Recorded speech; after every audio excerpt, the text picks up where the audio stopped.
السلام عليكم ورحمة الله وبركاته. معكم محمد الإلكترونيات.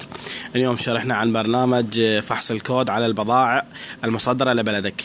فحص الكود الموجود على البضائع، كيف كانت الشركة وهمية أو شركة رسمية من ذاك البلد. هذا البرنامج راح ندخل عليه، راح يفتح عندك كاميرا تروح على الكود الموجود على البضاعة.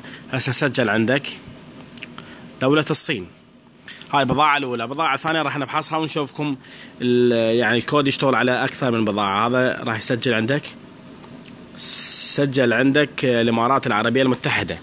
عندنا علبة ثالثة نفحصها إن شاء الله ونشوف لكم. لازم تحطها بالعدل، لازم الأرقام تكون أسفل. الشريط الأحمر يسجل عندك، سجل عندك الفلبين، وراح يطلع عندك الكود الرابع ان شاء الله نفحص لكم اياه. سجل عندك، راح يسجل عندك.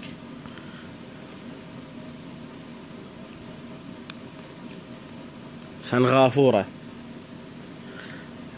وان شاء الله عجبكم البرنامج، وشكرا لاشتراككم. ان شاء الله نحط لكم الرابط اسفل الفيديو. ان شاء الله عجبكم الفيديو. شكرا لاشتراككم في قناتي محمد بن ديال الزيدي.